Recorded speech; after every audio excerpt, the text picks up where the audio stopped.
그럼 저쪽 위에다가 예. 관지셨어요. 4절부터.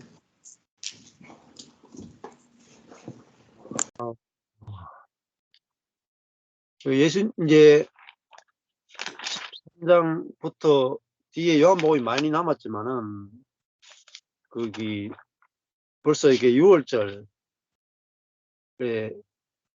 이야기고, 예수님 십자가 달리시기 전에 하루 이틀 전에 이야기니까 요한복음은 뒷부분 이야기가 굉장히 많습니다.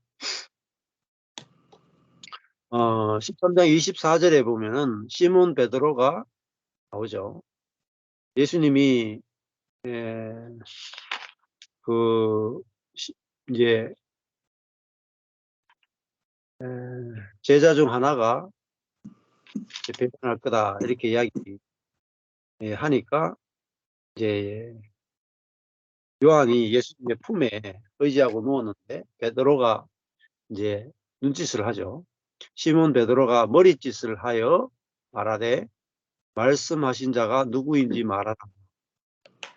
누가 이제 배반할지 궁금해서 베드로가 요한 물어보라 이렇게 머리짓을 한 것 같아요. 그가 요한이죠. 요한이 예수의 가슴에 그대로 의지하여 말하되 주여 누구 오니까 그렇게 되죠. 지난번에도 말씀드린 것처럼 우리가 이제 이 신앙에 있어서 가장 중요한 내용 중에 하나가 그 친밀함, 또 경계가 없음이라고 했어요. 성령의 열매가 이제 사랑이잖아요, 사랑.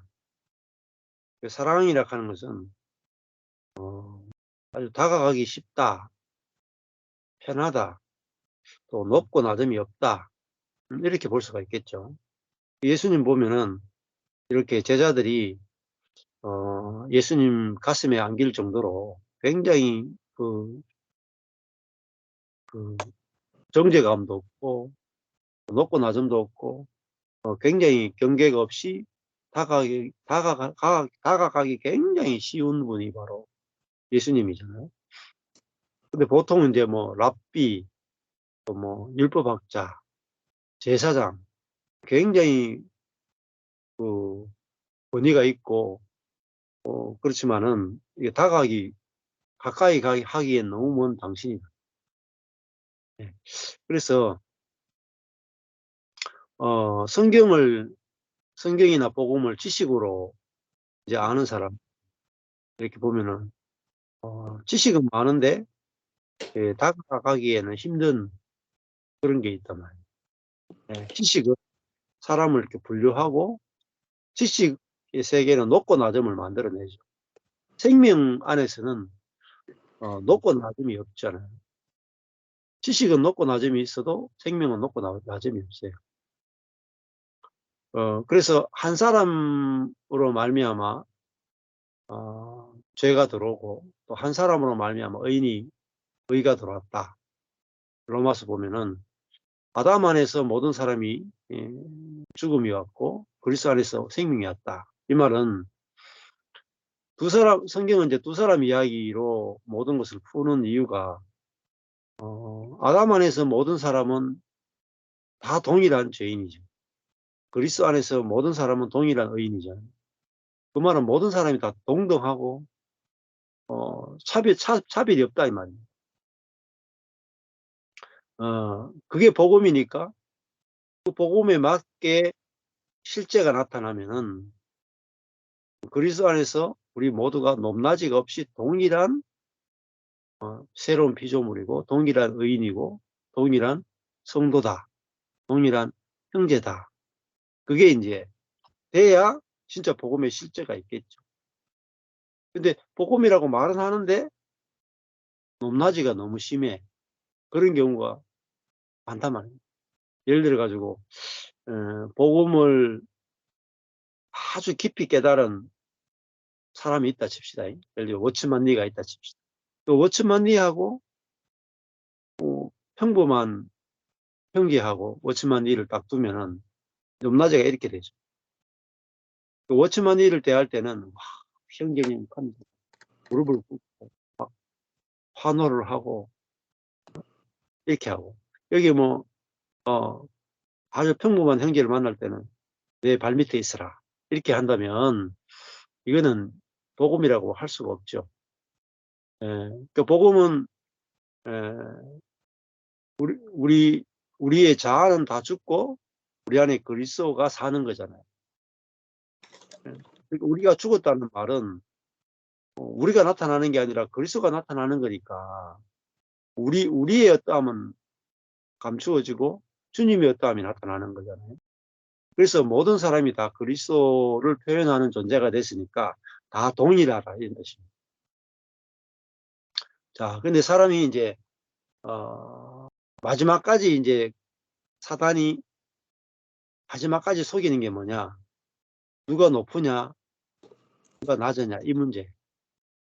영적인 부분에서도 마지막에 가면 이 문제가 나와. 누가 높으냐, 낮으냐. 그래서 예수님이 이 땅에 오신 것은 자기를 낮추어 종의 형체를 가져 사람과 같이 되었고 자기를 비웠다.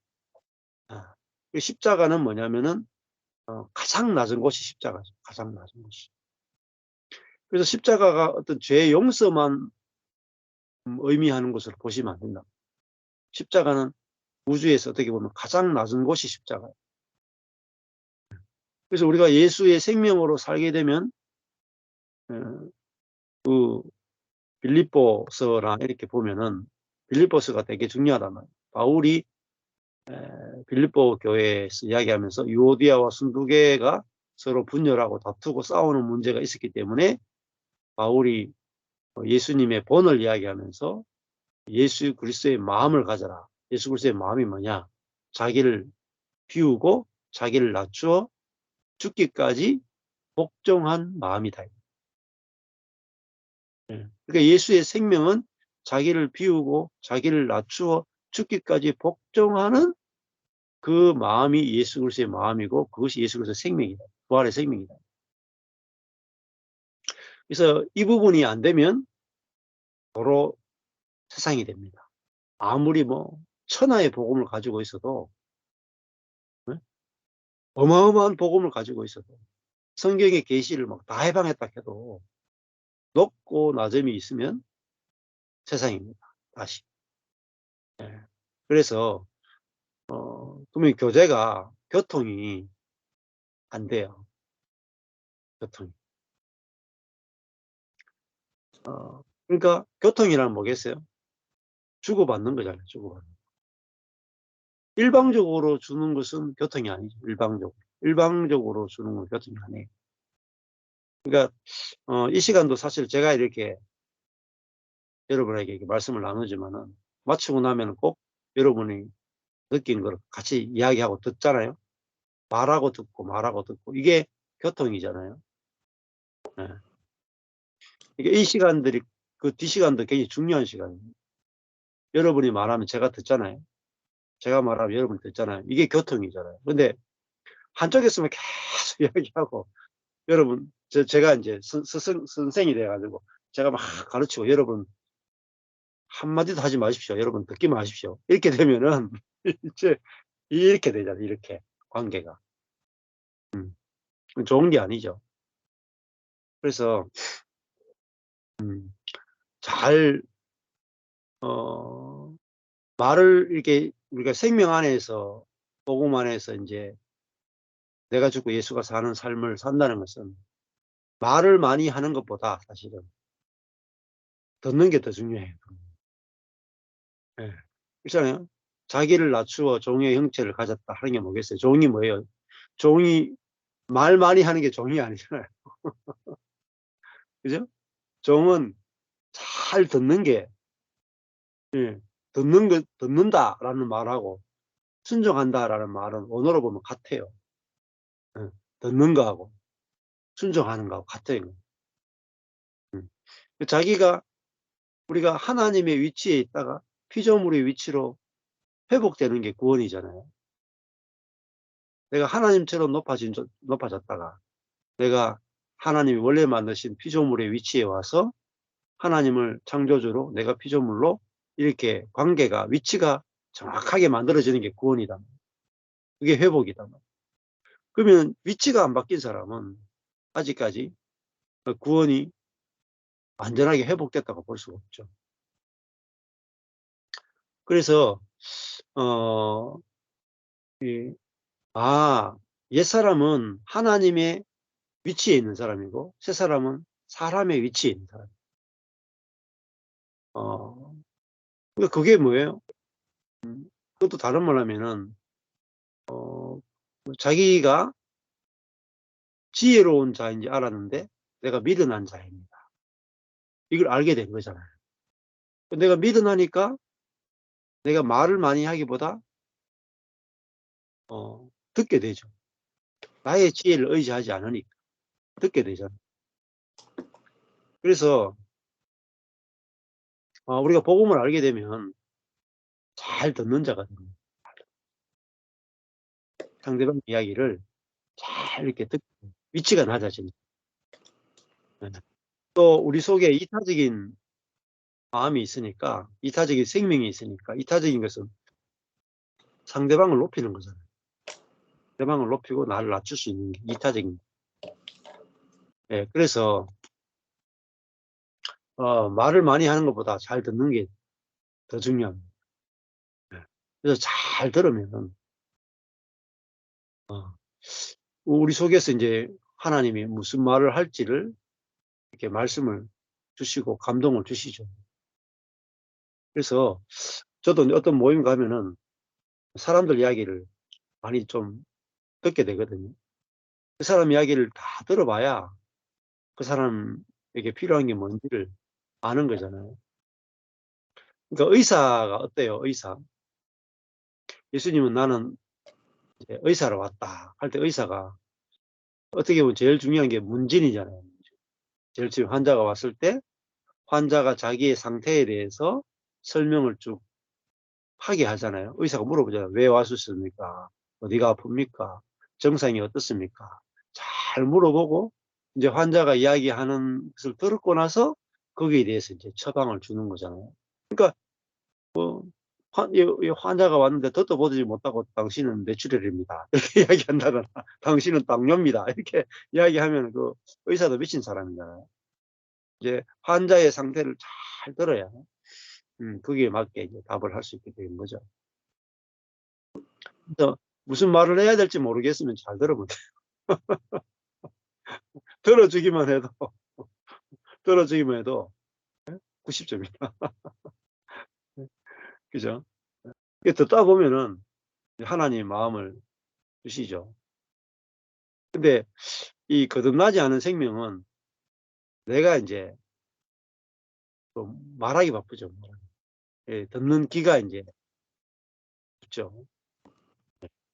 자, 그래서 양의 특징은 귀가 아주 밝죠. 눈은 어둡고 귀는 밝죠. 이게 종의 자리야, 종의. 예. 자, 우리 속에 있는 그리스도의 생명은 양의 생명과 같습니다. 양의 생명은 눈은 어둡고 귀는 밝아요. 자아의 지혜는 어둡고 귀는 밝다라는 건 뭐죠? 하나님의 지혜에 대해서 귀를 기울인다. 자기의 지혜는 어둡고 하나님의 지혜에 대해서 귀를 기울인다. 이 뜻이거든요. 그러니까 듣고 따라가잖아요. 하나님의 지혜를 듣고 따라가잖아요. 상대방의 이야기도 듣고 상대방의 이야기를 경청하고 상대방을 따라갈 수 있는 게 우리 속에 있는 어린 양의 생명, 예수 생명이다. 그러니까 예수의 생명이 어린 양의 생명이다. 이게 너무너무 중요한 거예요. 네. 우리 안에 있는 부활의 생명이 어떤 생명이냐? 어떤 사람은 부활의 생명을 이기는 생명이다. 아니면은 뭐 하늘의 생명이다. 영광스럽다. 이 부분만 이야기하는 사람이 있어요. 그 부분도 맞아요. 그런데 우리 속에 있는 부활의 생명은 예수님이 요한계시록에 보면 하늘 보좌 우편에 있는데 어린 양의 보좌다. 어린 양의 보좌. 그리고 예수님이 부활했죠. 보좌에 앉았는데 모습이 뭐예요? 어린 양이란 말이에요. 자, 그럼 뭐겠어요? 이 예수님은 보좌에서 통치하는데 무엇으로 통치하시는가요? 어린 양으로서 통치하시는 거예요. 그러니까 그 주님의 통치는 얼마나 부드러워요. 어린 양이 통치하니까. 예, 그러니까 약함으로 통치하신다. 미련함으로 통치하신다. 그렇잖아요. 예수님이 자기를 낮추어서 우리를 통치하잖아요. 예.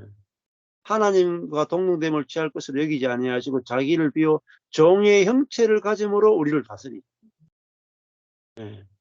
군림하는 자가 아니라 섬기는 자로 우리를 통치하시죠. 그러니까 그게 진정한 통치죠. 세상의 통치는 자기의 어떤 능력이나 자기의 어떤 지혜나 자기의 탁월함을 자랑함으로 통치하잖아요. 예수님은 나는 스스로 아무것도 할 수 없노라 하는 그것으로 우리를 통치하시나. 또 자신의 복종으로 우리를 통치하시잖아요. 자기의 낮아지심으로 우리를 통치하잖아요. 그러니까 이게 진짜 하나님 나라의 통치 방식입니다. 그러니까 세상 나라와 하나님 나라가 뭐가 다르냐? 가장 큰 특징은 세상 나라는 위에서 통치하고 하나님 나라는 아래에서 통치합니다. 세상 나라는 율법으로 통치하고 하나님 나라는 사랑으로 통치하는 거예요. 그러니까 우리가 세상 나라와 하나님 나라를 구분할 줄 모르면 하나님 나라 들어온 것이 아니에요. 사실. 구원은 세상 나라에서 어둠의 나라에서 우리가 하나님 나라로 옮겼잖아요. 하나님 나라 들어오려면은 거듭나야 돼요. 거듭났다는 말은 이 사단의 생명과 다른 하나님의 생명으로 사는 세계가 천국이다. 그리고 하나님 나라다. 그러면 하나님 나라는 세상과 뭐가 다르냐? 세상 나라는 높아지려고 하는, 하나님처럼 높아지려고 하는 세계고, 하나님의 나라는 자기를 낮추는 세계랍니다. 그래서 구원이란 뭐냐? 나라가 바뀌는 거예요. 생명이 바뀌는 거랍니다. 이거 없이 그냥 죄사함만 자꾸 구원이라고 말하면은 그거는 한 부분이에요. 구원의 한 부분. 그 죄사함도 모든 사람의 죄가 모든 사람의 죄가 다 사해졌다. 그러면은 모든 사람의 죄가 다 사해졌다면 우리가 사람을 볼 때 상대방의 죄도 다 사해졌다라고 보여야 되잖아요. 근데 죄사함을 말하는 사람은 자세히 보면 내 죄는 다 사해졌는데 네 죄는 그대로 있다가 한단 말이에요. 왜 그러냐면 내 죄가 사함받았다는 걸 믿는 것은 아직까지 자아일 수 있단 말입니다. 자기 중심성이잖아요. 자기 구원이 초점이 되잖아요. 나는 구원 받았는데 너는 구원 안 받았다 이 말이에요. 나는 죄사함 받았는데 너는 죄사함 안 받았다가 된단 말이에요. 그러면 이게 잘못된, 아직까지 반쪽도 구원 못 받은 거예요. 절반도 구원 못 받은 거예요. 진짜 구원은 나와 내가 죄사함 받았으면 너도 죄사함 받았다. 그죠? 내 모든 일생의 죄가 용서받았다면 너의 모든 일생의 죄도 용서받았다. 이게 내게도 구원이 적용되고 죄사함이 적용되고 네게도 죄사함이 적용되려면은 내중심적으로 구원을 내중심적으로 보는 이 자아가 죽었다가 아니면 진정한 죄사함도 적용이 안 됩니다. 자기 구원에 대한 감격만 있을 뿐이지 진짜 죄사함이 내게서 흘러가는 게 없단 말이에요. 원래 내가 죄사함 받았다 하면은 이 흘러가서 상대방도 죄사함 받았다가 돼야 되거든요. 그래야 천국이 되고 천국이 이 땅에 임했다가 되고 그 천국 안에 사는 삶이 바로 구원의 풍성함을 누리기가. 이 생수를 누리라 하는 책, 마틴 로이드 존스의 생수를 누리라는 책이 있어요. 이게 생수 시리즈, 리빙 워터 시리즈인데 6권이에요. 이게 절판이 됐어요. 제가 구하고 싶었는데 못 구하겠는 거. 생수. 이 책을 이제 읽고 싶어가지고, 하니까 도서관에 가니까 기독교 뭐 신학대학원에 가니까 이 책이 있더라고요. 근데 이 책을 구하고 싶은데 구할 수가 없어, 절판. 근데 제가, 지난주에 그 네이버에서 검색하는데 중고 서점인가 어디에서 이게 한 권이 이렇게 나왔더라고요. 그래 보니까 생수 시리즈 해가지고 이렇게 나왔더니까 제가 4만 얼마인가? 그래가지고 6권에 4만 얼마라고 해가지고 제가 주문을 빨리 했어요. 기다렸는데 그분이 전화 와가지고 새 책이라고 이거는 15,000원 더 받아야 된다 하더라고요. 그래가 제가 15,000원 더 붙여 드렸어. 그러니까 이 왔는데 이 한 권이 왔어요. 한 권. 그래서 한 5, 6만 원 줬거든요. 5, 6만 원 주고 6권 전체를 받는다고 생각했는데 한 권이 딱 온 거예요. 근데 놀래가지고 한 권밖에 없습니까? 하니까 이 한 권이 6만 원 정도 합니다. 이 원래 가격이 얼마인 줄 아세요? 11,000원이. 근데 중고가 원래 이 책이 새 책이 어느 정도 가요? 8만 원까지 올라갔어요. 아, 진짜? 신앙서적 그런 경우 본 적 있어요? 중고가 더 비싸다. 이 책이 절판이 돼가지고 사람들이 구하는데 구할 수가 없어. 놀랍죠? 그만큼 이 마틴 로드 존스의 생수 시리즈가 아주 좋은 내용을 담고 있다는 거죠. 그래서 제가 제 유튜브도 제 첫 번째 영상이 이 마틴 로드 존스의 생수 시리즈 영상이잖아요. 그래서 이걸 제가 몇 년 전에 못 구해가지고 신학대학원에 있어가지고 6권을 사진으로 다 찍었어요. 사진으로. 다 찍어요. 근데 이제 이 책을 구하고 싶은데 한 권 구해서 겨우. 네. 그러니까 이거를 영상으로 좀 찍으려고 찍어서 어제 제가 앞부분 읽어가지고 영상을 하나 만들었거든요. 6권을 제가 다 낭독을 해가지고 이거 시리즈로 영상을 만들 생각입니다.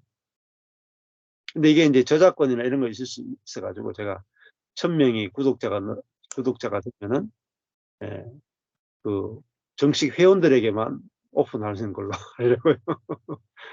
그래야 이게 좀 노출이 안 되죠. 그래서 그렇게. 근데 이 내용이 너무 좋은데 절판이 내가 못 읽으니까 이걸 영상으로 좀 만들어서 사람들이 생수 시리즈를 좀 만날 수 있도록 해줄 수 있는 그런 길이 좀 열렸으면 좋겠다 싶고. 근데 진짜 좋은 책들이 있어요. 진짜 좋은 책들이 있는데 절판이 된 책들이 많아요. 그런 책들은 좀 직접 이제 읽으면서 좀 이렇게 오디오로 들을 수 있도록 그렇게 좀 할 생각입니다. 여기서 무슨 이야기 하냐면, 왜 이야기하냐, 여기서 생명을 얻되 더 풍성히 얻는 것이 이 신앙에서 너무너무 중요하다. 예수님이 온 것은 생명을 얻되 더 풍성히 얻다. 그럼 무슨 생명이에요? 어린 양의 생명이다. 어린 양의 생명을 얻되 더 풍성히 얻는 게 뭐냐? 이게 생수 시리즈를 설교하게 된 이유가 그거예요. 기독교가 생명이 풍성함이 없다면 구원은 받았는데 바짝 마른답니다. 자, 그래서 근데 어린 양의 생명이잖아요. 우리가 예수님의 생명, 어린 양의 생명이다. 그러면 어린 양은 제물이 되기 위해서 세상 죄를 지고 가는 하나님의 어린 양이다. 그 어린 양은 자기를 길러준 그 주인의 죄를 대신해서 자기가 죽잖아요. 억울하잖아요. 아니, 주인의 죄로 죽어야 되지. 주인의 죄를 위해서 내가 왜 죽어야 돼?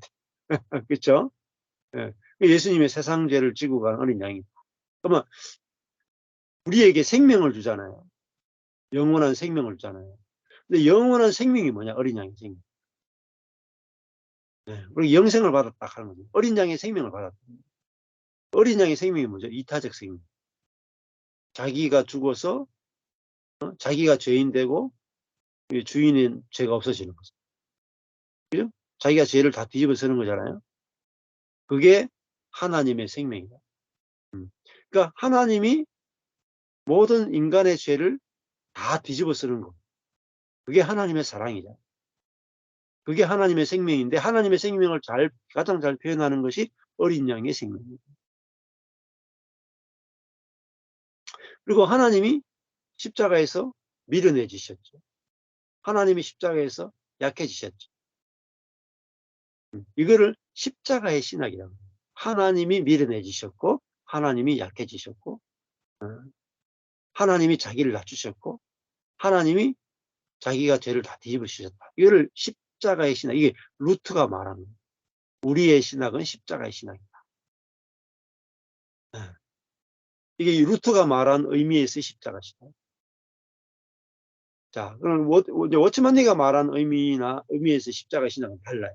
십자가 신학은 내가 죽고 다시 부활하는 것을 십자가 신학이에요.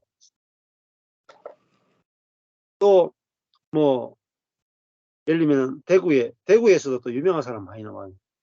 이건호라는 목사님이 십자가 신학을 주장했어요. 이분의 또 밑에 제자들이 많아. 그분이 말한 십자가 신학은 의미가 달라요. 십자가 신학이 뭐냐면은 인간은 철저하게 부패했단 말이에요. 처음부터 끝까지 모든 생각까지 다 부패했다. 절대로 고쳐지지 않는다. 인간은 이제 성화가 없다고 해요. 성화가 없어요. 그는 성화가 없다고 생각합니다. 그래서 오직 바라보는 게 뭐냐면 주님이 우리를 위해서 십자가에서 죽었고 그 십자가의 사랑이 얼마나 놀라운가. 그 십자가의 사랑을 보고 감격하고 찬양하는 것, 그것이 우리의 일이다. 인간은 절대 하나님 말씀에 순종하는 존재가 될 수 없다. 그게 이제 이건호 목사님이나 그 밑에 있는 목사님들이 주장하는 십자가의 신학. 그러니까 십자가의 신학, 십자가의 복음, 그래도 누가 십자가의 복음을 말하느냐에 따라서 의미가 상당히 달라요.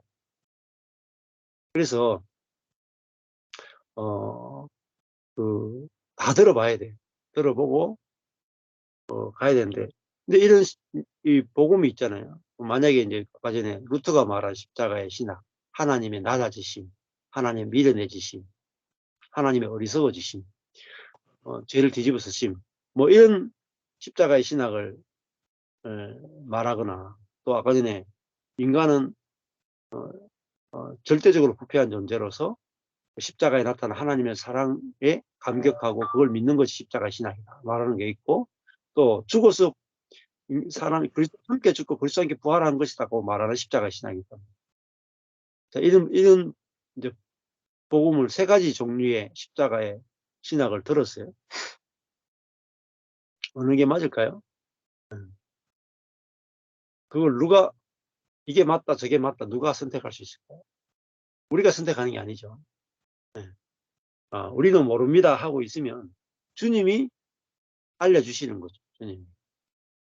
그래서 우리가 주체가 돼서 이게 맞다 저거 맞다 선택하는 게 아니라 주님이 주체가 되어서 우리에게 알려주시고 계시해 주시는 거죠. 자, 그래서 성경을 골고루 먹어야 돼요. 예.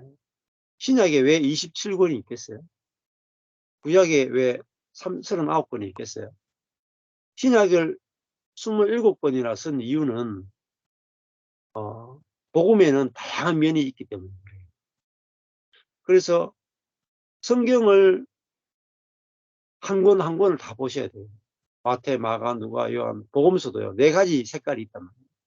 왜 복음서가 한 권이 아니고 4권일까요? 네. 사도 바울이 서신을 하나만 보내면 되는데 왜 교회마다 서신을 다 보냈을까요? 교회마다 문제가 다르거든요. 복음서도 예수의 복음이 유대인에게 보낼 때하고 로마 사람에게 보낼 때하고 일반적인 모든 사람에게 보낼 때 복음의 내용이 달라져요. 적용이 달라져요. 그러니까 우리도 이 성경 각 권을 이렇게 강해식으로 계속 풀어나가는 이유는 성경을 다 보지 않으면 복음의 측면이 다 안 보입니다. 조금 전에 그 예수님은 승천, 하늘에 올라갔다. 승천의 관점에서만 복음을 푸는 사람이 있어요. 특히 원어 성경 공부하시는 분. 하늘에 올라갔다. 승천의 관점에서만 복음을 풀어요. 근데 십자가의 관점, 하나님이 밀어내지심, 하나님 낮아지심, 하나님의 어리석어지심은 전혀 못 풀어요. 제로예요, 그 제로. 그러니까 그러면 어떻게 되냐면은 부활만 이야기하면 교만해져요. 부활해. 십자가 없이 부활만 이야기하는 승천만 이야기하는. 그러니까 어떤 사람은 부활신앙만 이야기해. 네, 부활신앙. 십자가 신앙이 없어요. 그러면 결핍이 생깁니다. 죽음, 십자가의 죽음, 부활, 승천, 성령 강림, 네 가지가 골고루 다 들어있어야 돼요. 골고루. 비타민 A, B, C가 골고루 먹어야 되는 것처럼 골고루 다 들어있어야 돼요. 근데 하나의 비타민이 빠지면 병이 와요. 복음도 마찬가지입니다. 십자가의 죽음이 강조되지 않으면 죽음의 성분이 부족해지고요. 부활을 강조하지 않으면 부활의 성분이 부족해져요. 성천을 강조하지 않으면 성천의 성분이 없어지고요. 성령 강림의 성분이 없으면 그 부분이 약화가 돼요. 반드시 어느 부분에서 문제가 생깁니다. 이 네 가지가 복음의 제일 베이스인데, 이 네 가지가 골고루 알아지고 깊이 알아지고 넓게 알아져요. 네. 그래야 균형이 잡힙니다. 균형. 그래서 들어보면 알죠. 야, 여기는 승천, 하늘에 올라간 부분은 되게 많이 이야기하는데 십자가가 없구나. 만나보면 겸손함이 없어요. 겸손함. 네. 또 어떤 때는 겸손함만 있지 영광이 없을 수 있단 말이에요. 그러니까 겸손과 영광이 또 같이 있어요. 네. 이런 게 균형이 되게 중요합니다. 균형이. 그래서 성경을 단어 위주로 풀어도 안 되고, 성경을 문장으로만 풀면 안 되고, 성경을 한 권, 요한복음 한 권 전체를 통으로 다 봐야지. 네. 네. 근데 이게 안 되면, 제 주변에도 보면은, 결국은 균형을 잃어가지고 문제가 생기는 교회들이 많아요. 능력도 엄청나고, 막, 사람도 많이 모이고, 어마무시한, 저는 아무것도 아니죠. 거기에 비하면. 아무것도 아닌 사람. 근데, 교회도 막 1000명, 10,000명, 되고, 사람도 많고, 영향력도 많고, 어마어마한 일들이 일어나는데, 안 그래요? 영양소가 결핍 때문에 병듭니다. 병이 들어요. 그래서, 복음을 다양한 관점에서 성경이 알려주시는 대로 균형 잡힌 식사를 하셔요. 그러니까 이 생명의 양식이잖아요. 성경은 생명의 양식인데 균형이 되게 중요하다. 그래서 지금 제자들도 마찬가지잖아요. 제자들에게 지금 결핍된 게 뭐예요? 십자가예요. 십자가. 죽어야 되는 성분이 없는 거예요. 그러니까 예수님을 3년 동안 따라다녔는데 3년 동안 예수님을 위해서 목숨을 걸죠. 예수님을 너무너무 사랑하죠. 예수님 말씀에 순종하죠. 예수님과 완전히 하나 된 것 같아요. 3년 동안. 그런데 뭐가 없어요? 죽음이 없는 거예요. 죽음. 낮아짐이 없는 거예요. 그렇죠? 결국은 가짜였다. 제자들이 다 베드로가 산 게 아니고 베드로 안에 있는 사단이 베드로를 통해 산 거예요. 거의 3년 동안. 완전히 속았죠. 누가 속았어요? 베드로 자신이 속은 거예요. 제자들 자신이 다 속았어요. 자기가 주님을 사랑한다고 생각했는데 알고 보니까 자기 자신을 위해서 주님을 사랑합니다. 그렇죠? 이게 옛사람이에요. 나를 위해서 주님을 사랑하는. 주님을 사랑하는 게 문제가 아니고 누구를 위해서 주님을 사랑하냐.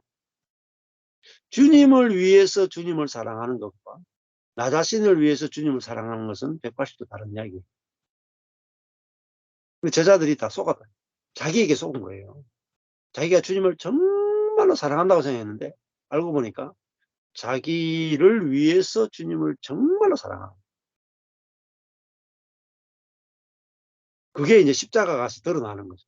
드러나는 게 되게 좋은 거예요. 좋은 거. 그러고 나서 성령을, 사도행전에서 성령을 받은 이후에는 주님을 사랑하되 주님을 위해서 주님을 사랑하는 거. 이게 이타적 사랑이에요. 형제를 위해서 형제를 사랑하는 거. 나를 위해서 형제를 사랑할 수 있어요. 예를 들어 제가 다른 사람한테 뭐 돈을 많이 준다거나, 뭐 구제한다거나, 뭐 봉사한다거나, 교회 뭐 설거지를 한다거나, 밥을 한다거나, 그렇게 하면서 내가 인정받기 위해서 할 수 있잖아요. 칭찬받기 위해서 할 수 있잖아요. 근데 그것은 가짜일 수 있다. 근데 원수를 위해서 똑같은 일을 하라 그래 못한다.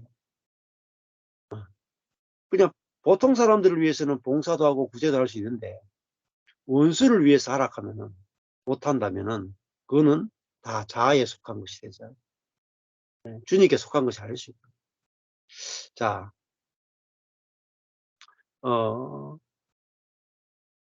25절에 그가 예수의 가슴에 그대로 의지하여 말하되 주여 누구 오니까? 이렇게 요한이 묻죠. 예수께서 대답하시되 내가 한 조각을 찍어다가 주는 자가 그니라. 그리고 그 한 조각을 찍으셔다가 가롯 시몬의 아들 유다에게 주시니 조각을 받은 후 곧 사단이 그 속에 들어갔다. 자, 이제 미리 이제 요한에게 알려주셨죠. 자, 근데 여기도 보면은 결국 27절에 사단이 그 속으로 들어갔다. 여기 사단을 이야기하는 게 왜 그럴까요? 유다가 예수를 판 것이 아니다. 사실 사단이 유다를 지배해서 예수를 팔았죠. 그러니까 사실상 유다에게 죄가 있는 게 아니고 사단에게 죄가 있는 거죠. 그러니까 하나님은 지금 유다를 정죄하는 게 아니죠. 예수님은 유다를 정죄하는 게 아니고 사단을 정죄하죠. 그러니까 이게 하나님의 마음이고, 창세기도 보면은 아담아 네가 왜 선악과를 먹었느냐, 하와인때도 이야기한다면 마지막에 모든 저주는 사단에게 다 가잖아요. 그게 하나님의 마음이다. 왜? 아담과 하와가 선악과를 먹게 된 이유는 아담과 하와의 불순종이 있잖아요. 사단의 유혹이 있는 거죠. 그래서 이 뱀의 문제, 사단의 문제가 보이지 않고는 문제가 해결 안 돼요. 우리도 마찬가지입니다. 형제와 형제가 만났어요. 우리는 선악을 자꾸 따지잖아요. 누가 잘했느냐 못했느냐, 누가 옳으냐 그러냐. 자꾸 선악을 따지는 이유는 사단을 못 보기 때문에. 그러니까 사단이 하는 일을 보게 되면 그 사람을 불쌍히 여길 수 있는데 사단이 안 보이니까 그 사람을 정죄하자. 그죠? 여기도 지금 요한이 지금 자기와 동일한 친구였잖아요. 유다가. 유다인데 유다가 어떻게 예수님을 팔았는가 할 때 요한은 유다가 예수님을 배반하고 팔았다고 그렇게 보지 않고 유다 속에 사단이 들어갔다고 보잖아요. 그렇죠? 관점이 다르죠. 그러니까 이게 로마서 7장이잖아요. 내 속에 거하는 죄가 나로 하여금 죄를 짓게 했다. 그러니까 이제는 내가 죄를 짓는 것이 아니고 내 속에 있는 죄가 나를 죄짓게 한다. 사실상 죄는 권세란 말이에요. 권세. 그러니까 사단은 권세죠. 사단이 공중에 권세 잡은 자잖아요. 그러니까 사단이 유다 속에서 팔 생각을 집어넣어서 유다는 지배당한 불쌍한 노예라고. 불쌍한 노예. 이게 뭐죠? 다 옛사람이에요, 옛사람. 우리의 옛사람이 다 사단에 의해서 생각이 지배당하고 감정이 지배당하고 의지가 지배당한 상태. 그게 허물과 죄로 죽은 상태죠. 그게 사단의 나라예요.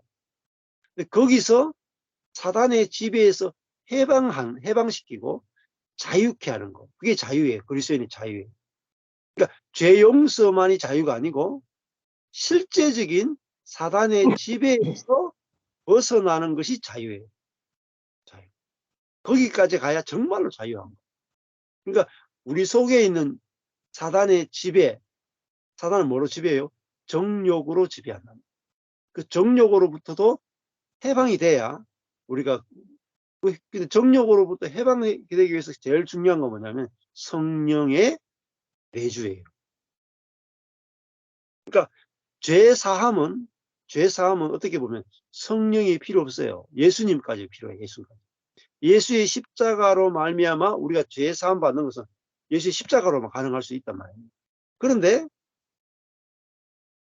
죄의 권세로부터 해방되는 것은 성령이 없이 불가능해요. 그래서 죄사함은 그리스도의 십자가로 설명이 가능하지만 죄의 권세로부터 해방은 반드시 성령론이 필요하다. 그래서 하나님, 예수님, 성령님까지 와야 된다. 그래야지 구원이 완성이 돼요. 자, 지금 가룟 유다의 문제는 뭡니까? 용서의 문제가 아니죠. 용서의 문제가 아니고 사단의 지배에서 해방되는 문제죠. 네. 이거를 구원이라고 그런다니까. 사단의 실제적인 지배로부터 해방되지 않고는 우리가 구원받았다 할 수 없어요. 보세요. 애굽에서 나오죠. 출애굽이 구원이죠. 그건 뭐예요? 세상의 권세, 세상의 통치로부터 구출되는 것을 구원이라고 그랬어요. 근데 이스라엘 백성, 근데 애굽 왕 바로는 뭐라 그랬어요? 너희가 하나님을 예배해도 좋다. 어디서요? 애굽에서. 나의 권세 아래서 하나님을 예배하라. 하나님은 안 된다 그랬죠. 무조건 출애굽해야 된다 그랬죠. 사단의 지배로부터 벗어나는 것을 구원이라고 했단 말이에요. 구약에서부터. 그렇죠? 그래서 6월절에 어린 양의 피를 바르죠. 어린 양의 피를 문설주와 일방이 바르죠. 그거는 죄사함이죠. 그런데 그 안에서는 어린 양의 고기를 먹고 쓴 나물을 먹고 그죠? 무교병 빵을 먹고 그들이 죄사함 안에가 있으면 안 돼요. 그 힘을 가지고 애굽을 나와야 구원이 되는 거예요. 애굽을. 사단의 권세에서 나와서 이제 어디예요? 하나님만이 그들을 지배하는, 통치하는 하나님의 통치 가운데 들어와야 구원이 완성이 되는 거예요. 그래서 근데 사단은 죄사함 좋다 해. 죄사함까지 받아라. 죄 용서 받아라. 그리고 여기서 하나님을 예배해라. 그렇지만은 내 통치 아래에 있으라. 그런데 하나님은 안 돼. 사단의 통치에서 나와서 뭐예요? 나의 통치를 받는 백성이다. 내가 너희를 통치하고 싶다. 그래서 나는 너희 하나님이 되고 너희는 내 백성이 되자. 이게 언약 관계거든요. 그게 뭐예요? 하나님의 백성은 하나님의 통치를 받아요. 사단의 통치 가운데 있으면 안 돼요. 이걸 구원이라고 합니다. 구원은 제사함만 받으면 구원 아니에요. 통치까지 가야 돼요. 그래서 유명한 신학자들의 존 메가드 목사하고 또 반대되는 그 개혁주의 목사들하고 엄청난 논쟁이 있었죠. 그 논쟁이 뭐예요? 구원이란 무엇인가? 구원은 죄사함 받는 데까지가 구원이냐? 아니면은 하나님의 주권을 인정하는 데까지가 구원이냐? 논쟁이 붙었어요. 이게 아주 현대 구원론에서 아주 큰 논쟁이에요. 그러니까 믿음으로 구원받고 끝나느냐? 아니면은 하나님의 통치를 받는 데까지가 구원이냐 했을 때 존 메가더 쪽이 거의 이기는 쪽으로 논쟁이 많이 붙었어요. 근데 이 두 가지 난 그러니까 오직 은혜를 믿음으로 구원을 받지만은 이 구원은 그러니까 죄사함만이 구원이 아니고 우리가 실제로 왕이 바뀌는 것까지 가야 온전한 구원이란 말이에요. 온전한. 이게 로마서도 신즈 죄들을 사함받는 구원 더하기 신 죄의 권세로부터 해방되는 것을 구원이라고 함께 이야기하고 있잖아요. 그렇잖아요. 십자가도 죄 용서의 십자가가 있고 죄의 권세로부터 자아가 죽어서 해방되는 것까지 이야기하고 있잖아요. 자, 이 균형이 너무너무 중요합니다. 근데 대부분 내가 예수 믿으면 구원 받았다. 마침표를 딱 찍어. 죄사함 받으면 구원 받았다. 마침표를 찍어버리고 죄의 권세로부터 해방되는 것은 선택적 상황이라고 두잖아요. 네. 그러다 보니까 문제가 많이 생겨요. 구원은 받았다. 나는 죄의 권세로부터 해방은 안 돼도 구원은 받았다. 구원의 확신이 있다. 이러면서 교회들이 뭐죠? 엄청 약해지죠. 죄 사함만 받았으니까 죄의 권세로부터 해방이 안 됐으니까 교회의 성도들이 전부 다 죄의 권세의 지배를 받는 거예요. 사단의 지배 가운데 있는데 우리는 구원받았다만 계속 이야기하는 거예요. 그러니까 교회가 있잖아요. 세상과 다른 게 별로 없는 거예요. 복음이 증거가 안 되는 거예요. 자, 이 사단의 통치로부터 해방되어야 진정한 구원이다 이렇게 볼 수 있겠죠. 그래서 지금도 여기서 사단이 다른 유다 속에 들어갔다면 그리고 그의 모든 생각과 의지, 생각도 지배하고 의지도 지배하고 감정도 지배해서 예수를 팔도록 선택하게 만들어 버립니다. 근데 그 우리 속에 들어온 사단으로부터 우리를 해방시키는 것이 되지 않고는 우리가 그리스도인으로서의 모든 축복을 누릴 수가 없어요. 마음의 평강도 있을 수 없고 안식도 있을 수 없고 생명의 풍성함을 누릴 수 없죠. 자, 이 사단의 문제가 정말 중요합니다. 사단을 보지 못하면은 성경을 모르는 것 같아요. 그래서 사단에 대한 설명이 들어가야 복음이 완성이. 자, 그러니까 뭐 그리스도인들도 부부나 서로 이렇게 할 때 저 사람의 성격이 어떻다, 저 사람의 기질이 어떻다, 저 사람이 좀 인격적으로 문제가 있다 이런 식으로 계속 보잖아요. 근데 사단이 들어가서 그렇게 생각과 감정과 기질을 지배한다, 정욕을 부추긴다, 이 부분은 모르는 거예요. 그러니까 맨날 서로 싸우는 거예요. 이거는 사단은 우리의 힘과 지혜와 능력으로 사단을 이길 수가 없다. 그래서 우리 속에 이제 성령이 오셔가지고 성령이 사단을 이기셔야 이기는 거죠. 그래서 27절에 보면 이에 예수께서 유다에게 이르시되 네 하는 일을 속히 하라. 이렇게 어쩔 수 없다는 거죠. 네. 자, 28절에 이 말씀을 무슨 뜻으로 하셨는지 그 앉은 자 중에 아는 이가 없고 또 어떤 이들은 유다가 돈 괴를 맡았으므로 명절에 우리의 쓸 물건을 사라 하시는지 네 하는 일을 속히 하라는 말은 돈을 가지고 뭐 구제하는 일을 하라든가 음식을 사오라 이런 이야기로 알아들었다는 거죠.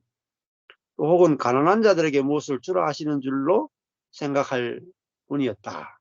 이 예수를 배반하고 파는 그 일, 사단이 시키는 일을 하라. 이렇게 말씀하는 줄 몰랐단 말입니다. 30절에 유다가 그 조각을 받고 떡 조각을 받고 곧 나가니 밤이르라. 이제 나가니까 밤이다 이 말은 유다가 정말 유다의 인생이 깜깜한 어둠이었다. 빛을 떠나가니까 빛이신 주님을 떠나니까 그의 인생이 아주 암흑 가운데 들어가게 됐다. 그렇죠. 예. 그러니까 이 결국은 깜깜하다, 어둠이다 하는 게 뭐겠어요? 이 요한복음 시작할 때부터 이 밤이다, 어둠이다 이렇게 시작하잖아요. 예수님이 왔는데, 빛이신 주님이 왔는데 자기 백성들이 영접지 않았다 하면서 1장 5절에 보면은 빛이 어두움에 빛이 돼 어둠이 깨닫지 못하더라. 그러니까 어둠의 특징은요, 깨닫지 못하는 거예요. 그러니까 안다고 생각하는데 모르는 거죠. 가룟 유다는 자신이 생각이 옳다고 생각했습니다. 그러니까 가룟 유다가 예수님을 왜 팔았겠어요? 예. 뭐 겉으로 보면은 돈을 사랑해서 예수 팔고 돈을 챙기기 위해서 팔았다고도 볼 수가 있죠.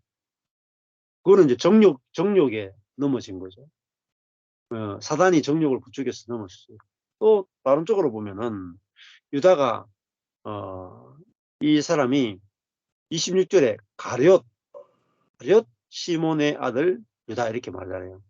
가룟이란 단어를 이제 신학자들이 시가리옷 하는 거 젤롯 이렇게 표현하거든요. 젤롯이는 뭐냐면 열심당으로 유다를 그렇게 보고, 열심당이 뭐냐면은 이 로마의 압제에 이제 반대해 가지고 칼을 들고 다니면서 이 무기로 로마를 싸워서 이겨야 된다 하는 아주 과격한 독립운동 쪽에 노선을 취하고 있는 게 바로 열심당입니다. 그러니까 유다는 무력으로 하나님 나라를 일으켜야 되고, 무력으로 로마를 물리치고 이 다윗의 왕국을 재건해야 된다는 쪽이 열심당입니다. 그러니까 유다의 입장에서 보면은 예수님이 지금 로마하고 붙어야 되는데, 아니 뭐 바다를 잠잠케 하고 뭐 죽은 자도 살리고, 그죠? 오병이의 기적도 행하고 병든 자도 고치고 하나님 말씀도 저렇게 잘 전하는데, 그러면 그게 다윗과 같은 메시아잖아요. 다윗과 같은 메시아면 자기들은 뭐예요? 아둘람 굴에 있었던 용사와 똑같아요. 그러면은 다윗이 자기 용사들 데리고 전쟁에 나가서 싸워서 이기고 하나님 나라를 재건한 것처럼 예수님도 동일하게 자기들을 데리고 칼을 훈련시키고 해가지고 지금 로마하고 붙어가지고 로마를 물리치고 이스라엘을 재건해야 되는데, 맨날 앉아가지고 창녀들하고 이야기하고, 창녀들이 뭐 이렇게 뭐 발 씻어주고 하면은 잘했다 하고 막 이렇게 앉아가 있으니까 이게 될 일이 아니잖아요. 이 이스라엘을 언제 회복하겠어요? 이래가지고. 그래서 저렇게 능력이 있는 분이 저렇게 있어가 안 되겠다. 내가 저분을 빨리 메시아로 만들어줘야 되겠다. 한 게 뭐예요? 로마 사람들하고 빨리 이렇게 대면하게 만들어주는 거예요. 대면하면은 뭐겠어요? 주님 속에서 능력이 나타나가지고 이 로마를 물리치고 빨리 자기들도 그 다윗 이 예수 왕국에 한 자리 할 거 아니에요. 모든 권력과 부귀와 명예와 돈을 자기들도 다 취할 수 있지 않겠어요? 그래서 예수님을 로마 사람들하고 딱 대면할 수 있도록 팔아버립니다. 그럼 유다 입장에서 어때요? 유다 입장에서 되게 선한 거예요. 되게 지혜로운 거예요. 되게 주님을 생각하는 거예요. 그렇죠? 주님을 진짜 메시아로 높여주고 싶잖아요. 진짜 주님의 능력이 나타나는 걸 보고 싶잖아요. 진짜 예수님이 메시아로 등극하기를 원하잖아요.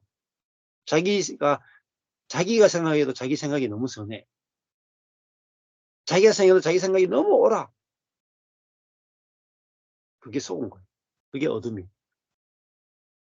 주님의 말씀, 주님의 생각, 주님을 따라가는 게 아니고 자기 생각으로, 자기 지혜로 주님을 조정하려고 하죠.